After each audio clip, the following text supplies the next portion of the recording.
हर हर महादेव, जय सीताराम। कैसे हैं आप सभी? स्वागत है आप सभी लोगों का हमारे इस यूट्यूब चैनल शिवोहम माने में। आज के इस वीडियो में हम जानते हैं भगवान शिव जी की सबसे सरल साधना हमें कैसी करनी चाहिए। सबसे सरल साधना की विधि क्या है, आज के इस वीडियो के माध्यम से हम जानेंगे। लेकिन ये वीडियो केवल उन्हीं लोगों के लिए है जिनके जीवन में उनके कोई आध्यात्मिक गुरु नहीं है और जो लोग गृहस्थी में रहकर भगवान शिव जी की साधना करना चाहते हैं। तो प्रारंभ करते हैं आज का वीडियो विषय। सबसे पहले हमें क्या करना होगा, अपने मन को भगवान शिव जी के चरणार विंदों में लगाना होगा कि आज से हम भगवान शिव जी को समर्पित हैं। आज के बाद हमारे जीवन में जो कुछ भी घटित होगा सब हम शिव जी को समर्पित करते चलेंगे, चाहे वो अच्छा हो चाहे वो बुरा हो। उसके पश्चात अपने मन के भाव को भगवान शिव जी के प्रति इतना ज्यादा हमें बढ़ा लेना है कि हमारे जीवन में जो कुछ है केवल और केवल हमारे भगवान ही हैं और कोई हमारा नहीं है। और जब साधना की बात आती है और वो भी उन लोगों के लिए जिनके जीवन में आध्यात्मिक गुरु नहीं है, तो उनको क्या करना है? सबसे पहले हमें एक अच्छी तिथि का, शुभ तिथि का चयन करना है, शुभ दिन का चयन करना है कि कौन से दिन से हमें भगवान शिव जी की साधना प्रारंभ करनी है। यदि बात दिन की करें तो सोमवार से अच्छा दिन कोई नहीं है भगवान शिव जी की पूजा को प्रारंभ करने के लिए।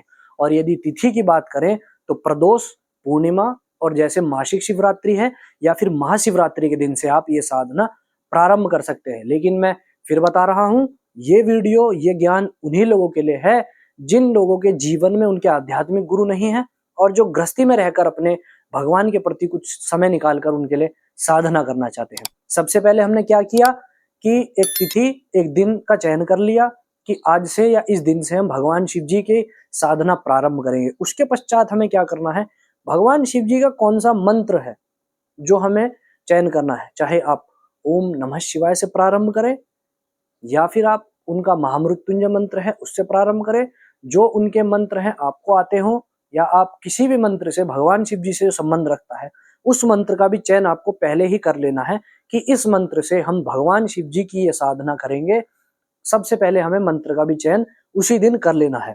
उसके पश्चात क्या करना है, प्रातः काल ब्रह्म मुहूर्त में उठकर स्नान इत्यादि कर्म करने के पश्चात मंदिर में जाना है, शिवालय में जाना है और भगवान शिव जी का पूजन करने के पश्चात सबसे पहले आपको क्या करना है, जो अपना पूजन आपने किया उसके बाद हाथ में थोड़ा सा जल लीजिए और उस जल को लेकर हाथ में और उसमें थोड़े से पुष्प, अक्षत यानी कि चावल डाल लीजिए और एक संकल्प आपको लेना है कि आज इस तिथि को, इस दिन से मेरा ये नाम है अमुख नाम, अमुख गोत्र। क्योंकि संस्कृत का जो संकल्प होता है वो सब नहीं पढ़ सकते, तो इसीलिए हिंदी का बहुत ही सरल सा एक संकल्प है, जैसे कि ये मेरा अमुख नाम है, अमुख मेरा गोत्र है, अमुक स्थान में भगवान शिव जी की प्रसन्नता के लिए मैं आज का ये दिन चयन करता हूं। मैं आज से भगवान शिव जी की प्रसन्नता के लिए उनकी साधना प्रारंभ करूंगा। और जब तक आप ये संकल्प पढ़ रहे हैं तब तक आपके अंजलि में यानी कि आपके हाथ में वो जल बना रहना चाहिए। उसके पश्चात आपको वो शिवलिंग पर नहीं, शिवलिंग के नीचे ही पास में ही उस स्थान पर जल आपको धरती पर छोड़ देना है। संकल्प लेने के बाद आपको क्या करना है, भगवान शिव जी का पूजन आप पहले कर लें या आप बाद में भी कर सकते हैं। नित्य प्रतिदिन जैसे आप पूजा करते हैं उसी प्रकार से आपको पूजन करना है। लेकिन जब आपने उस विशेष दिन का चयन किया, विशेष तिथि का चयन किया है, विशेष मंत्र का चयन किया है, उस दिन से आपको भगवान शिव जी का वो मंत्र नित्य प्रतिदिन जपना है। संकल्प के समय ही आपको उसकी एक, मैं ये नहीं कहूंगा कि आप कितनी संख्या में उसको जपें, कम से कम एक माला तो आप अपनी यथाशक्ति के अनुसार नित्य प्रतिदिन जपे ही जपे। एक माला 108 मनके की आपको नित्य प्रतिदिन उस मंत्र से जपनी ही होगी। ऐसा नहीं है कि आप कभी भी उसको जप सकते हैं, सुबह या शाम। संकल्प के समय आपको उस दिन का भी चयन करना होगा कि इतने इस समय को या तो आप सुबह का चयन करें, यदि आप शाम का समय नहीं निकाल सकते हैं तो सुबह का नहीं निकाल सकते हैं तो शाम का या दिन का। उसी संकल्प में आपको मंत्र का, स्थान का, तिथि का और उस समय का, जब आप भगवान शिव जी की साधना प्रारंभ करेंगे, आपको उसी समय में, उसी संकल्प में हर विशेष दिन का, हर तिथि का, सब का चयन एक ही बार में कर लेना है। जैसा कि आप सब लोग देखते हैं आज के समय में क्या है कि हाथ में माला लिए हैं, मेट्रो में भाग रहे हैं, ट्रेन में भाग रहे हैं, आते भागते जो है वो जप रहे हैं। तो सबसे पहली बात सुनिए, नाम मंत्र में, नाम जप में बहुत फर्क है और मंत्र के जप में बहुत फर्क है। नाम मंत्र है यदि आप जप रहे हैं, आपको जपना है तो नमः शिवाय आप जप सकते हैं, कोई दिक्कत नहीं है। लेकिन यदि आप प्रणव यानी कि ओम प्रारंभ में लगाकर उसको जप रहे हैं तो उसकी पूरी विधि से आपको उसका जप करना चाहिए। लाल आसन पर बैठकर, स्थान जो आपने चयनित किया है उस स्थान पर बैठकर ही आपको माला लेकर गौमुखी में, यानी कि जो ढकी होनी चाहिए उसे लेकर इस प्रकार से आपकी जो रीढ़ की हड्डी है वो सीधी हो, तब आपको उस माला का जाप करना है, उस मंत्र का जाप करना है। ऐसा नहीं है कि माला ले रहे हैं और मंत्र का जाप आप कहीं भी भागते कर रहे हैं।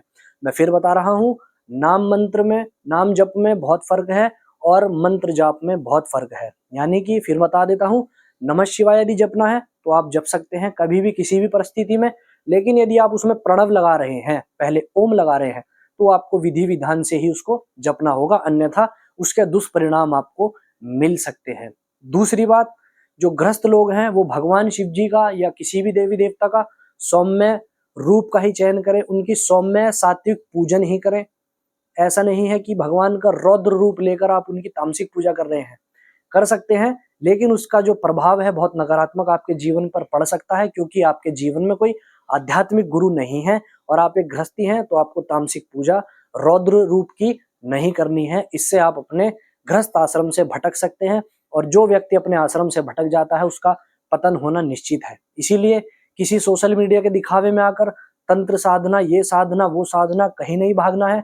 सात्विक भगवान का सौम्य रूप का पूजन करना है, भगवान की कृपा प्राप्त आपको ऐसे ही हो जाएगी।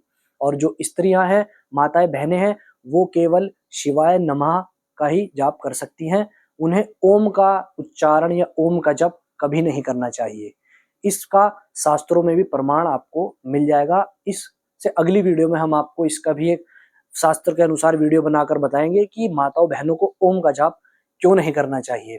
तो आज का ये वीडियो उन लोगों के लिए है जो भगवान शिव जी से संबंधित साधना करना चाहते हैं, जिनके जीवन में उनके आध्यात्मिक गुरु नहीं है, तो इस प्रकार से वो भगवान शिव जी की साधना कर सकते हैं।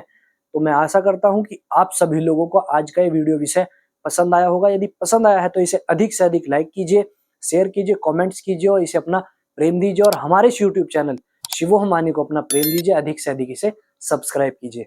हर हर महादेव, जय सीताराम।